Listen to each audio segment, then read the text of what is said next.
प्रशिक्षणार्थी मित्रांनो, प्रथम वर्ष सर्व अभियांत्रिकी व्यवसाय जे आहेत, त्यासाठी कार्यशाळा गणित व शास्त्र, वर्कशॉप कॅल्क्युलेशन अँड सायन्स या विषयातील MCQ सिरीज मधील धातुशास्त्र, मटेरियल सायन्स या टॉपिकवरील भारत स्किल निमी मॉड्यूल प्रश्नोत्तरे स्पष्टीकरणासह या व्हिडिओमध्ये आपणासाठी मी घेऊन आलेलो आहे. तर धातुशास्त्र या विषयाचे जे प्रश्न आहेत, त्या प्रश्नाचा योग्य पर्याय बरोबर असल्याबाबतचं जे स्पष्टीकरण आहे ते आपण या व्हिडिओमध्ये पाहणार आहोत. चला तर प्रशिक्षणार्थी मित्रांनो, धातुशास्त्र मटेरियल सायन्स या पाठावरील मल्टिपल चॉईस क्वेश्चन्स क्रमाक्रमाने आपण पाहणार आहोत.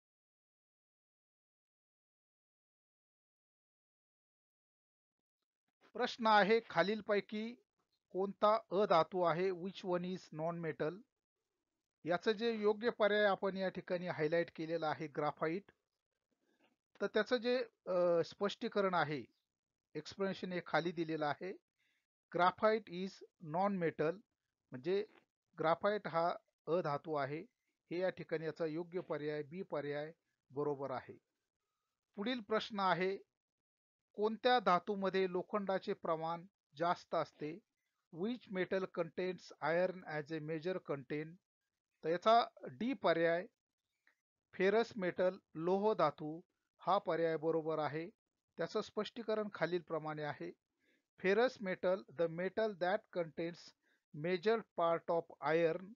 हे या ठिकाणी हा जो प्रश्न आहे त्याचा डी पर्याय योग्य असल्याबाबतचं स्पष्टीकरण आहे. पुढील प्रश्न आहे, लोखंडाचे प्रमाण नसलेल्या धातूचे नाव काय आहे? What is the name of the metal which do not content iron? याचा पर्याय जो दिलेला आहे बी पर्याय नॉन फेरस मेटल अलोह धातू हा योग्य पर्याय आहे डी. तर त्याचं स्पष्टीकरण खालीप्रमाणे आहे. The metals that do not contains iron are carbide have the property of iron called non ferrous metal. म्हणजे बी पर्याय हे या प्रश्नाचं योग्य उत्तर आहे. पुढील प्रश्न आहे, खालीलपैकी कोणता गुणधर्म धातूचे यांत्रिक गुणधर्म आहे? Which one of the following property is the mechanical property of metal? याच्यामध्ये बी पर्याय डक्टिलिटी, तन्यता हा या प्रश्नाचं योग्य पर्याय उत्तर आहे.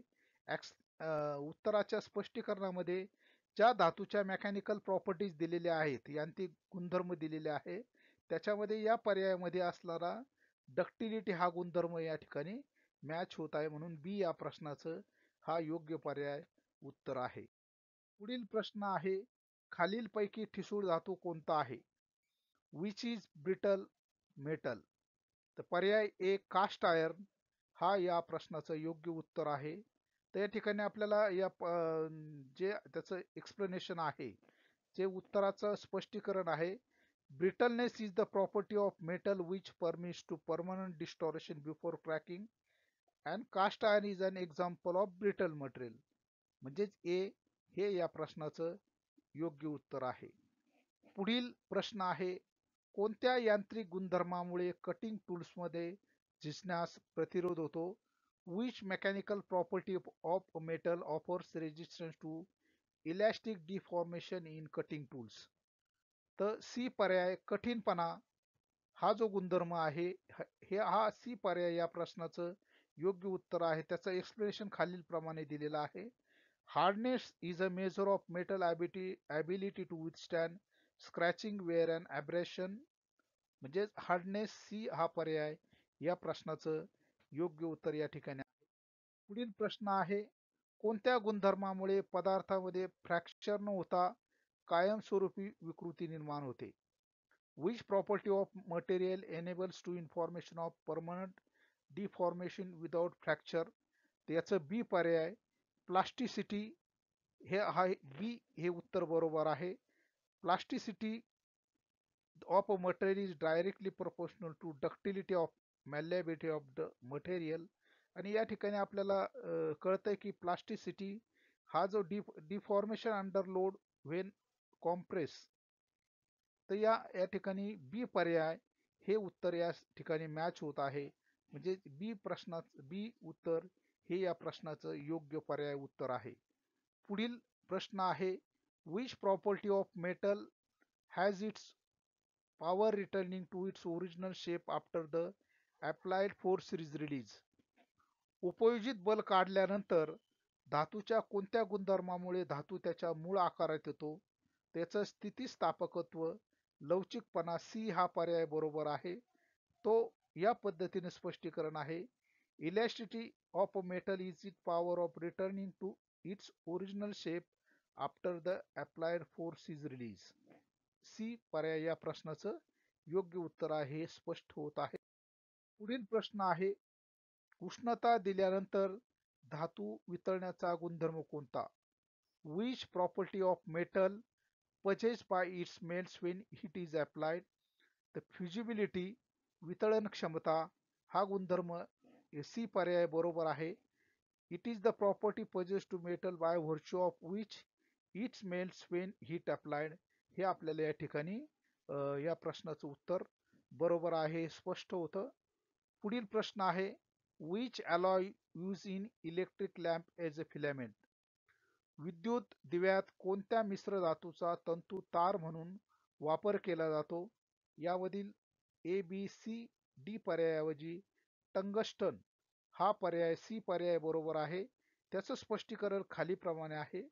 The melting the temperature of tungsten is 3380 degree. This can be drawn into thin wire. Due to this reason, it is used to make the filaments of electric lamps. म्हणजे टंगस्टन सी पर्याय हे या प्रश्नाचं योग्य उत्तर आहे. पुढील प्रश्न आहे, पितळ या मिश्र धातूमध्ये कोणते धातू असतात? पर्याय कॉपर अँड झिंक, सी पर्याय हा या ठिकाणी बरोबर आहे. तर इथं आपल्याला जे स्पष्टीकरण आहे, इथं दिसतंय की it is an alloy of copper and zinc, C पर्याय या प्रश्नाचं योग्य उत्तर आहे. पुढील प्रश्न आहे, which cast iron cannot be welded? कोणत्या कास्ट आयर्न बीड वेल्डिंग करता येत नाही? तर या ठिकाणी बी पर्याय दिलेला आहे, white cast iron. White cast आयर्नचं जे स्पष्टीकरण आहे उत्तराचं, this is a very hard and is very difficult to machine and for this reason it is used to component which should be abrasion resistance, while cast iron is put by allowing the silicon content and rapid cooling. When cooled in the manner it is called chilled cast iron. White cast iron cannot be welded. म्हणजेच बी हा पर्याय या प्रश्नाचं योग्य उत्तर आहे. पुढील प्रश्न आहे, which metal cannot be forged? कोणत्या धातूवर फोर्जिंग करता येत नाही? तर डी पर्याय कास्ट आयर्न हा या 4 पर्यायापैकी योग्य उत्तर बरोबर आहे. त्याचं एक्सप्लेनेशन या ठिकाणी दिलेलं आहे. Cast iron cannot be deform due to its weakness in tension, so this is reason why cast iron cannot be forge. म्हणजे कास्ट आयर्न डी पर्याय हे या प्रश्नाचं उत्तर बरोबर आहे. पुढील प्रश्न आहे, which metal is widely used for making casting of machinery parts? यंत्रसामुग्रीचे भाग तयार करण्यासाठी कोणत्या धातूचा वापर मोठ्या प्रमाणावर केला जातो? पर्याय ए, ग्रे कास्ट आयर्न हे या प्रश्नाचं योग्य उत्तर आहे. त्याचं स्पष्टीकरण खालीप्रमाणे आहे.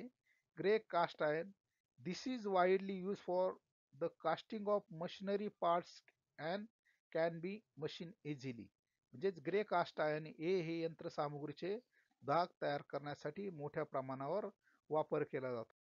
पुढील प्रश्न आहे, लोह खनिजापासून कच्चे लोखंड मिळवण्यासाठी कोणत्या भट्टीचा वापर केला जातो? Which furnace is use to get the pig iron from iron ore? त्या ठिकाणी सी पर्याय ब्लास्ट फर्नेस, झोतभट्टी हा या प्रश्नाचं योग्य उत्तर आहे. तर स्पष्टीकरण खालील प्रमाणे आहे. Blast furnace are use for produce pig iron from iron core. म्हणजेच सी पर्याय हे योग्य उत्तर आहे. हे आपल्याला या स्पष्टीकरण या ठिकाणी मिळत आहे. पुढील प्रश्न आहे, what is the name of furnace to obtain cast iron? Cast iron बीड मिळवण्यासाठी कोणत्या भट्टीचा वापर केला जातो? तर ए पर्याय क्युपोला फर्नेस हे या प्रश्नाचं योग्य उत्तर आहे. ते या पद्धतीनं cast iron manufacturing process. The pig iron which is trapped from the blast furnace is the crude from raw material for the cupola and should be further refined for casting. This refining is carried out in the cupola furnace. म्हणजे cupola furnace ए हे या प्रश्नाचं योग्य पर्याय उत्तर बरोबर आहे. पुढील प्रश्न आहे, what is the other name of low carbon steel? Low carbon स्टीलचे दुसरे नाव काय आहे? चार पर्यायामध्ये एबीसीडी मधील डी पर्याय माइल्ड स्टील हे या प्रश्नाचं योग्य उत्तर आहे. या ठिकाणी स्पष्टीकरण आपल्याला मिळतंय, low carbon steel it is also called mild steel. म्हणजे डी पर्याय हे उत्तर या प्रश्नाचं योग्य आणि अचूक उत्तर आहे. पुढील प्रश्न आहे, what is the carbon percentage in medium carbon steel? मध्यम कार्बन स्टील मध्ये कार्बनची टक्केवारी किती आहे? याचा सी पर्याय हे बरोबर उत्तर आहे. 0.25% ते 0.5% सी पर्याय. तर त्याचं स्पष्टीकरण खालील प्रमाणे आहे. Medium carbon steel the carbon content is from 0.25% to 0.5%. म्हणजेच मीडियम कार्बन स्टील मध्ये 0.25% ते 0.5% इतकी कार्बनची टक्केवारी असते. सी पर्याय हे योग्य उत्तर आपल्याला या ठिकाणी मिळतं. पुढील प्रश्न आहे, what is the carbon percentage in low carbon steel? कमी कार्बन स्टील मध्ये कार्बनची टक्केवारी किती आहे?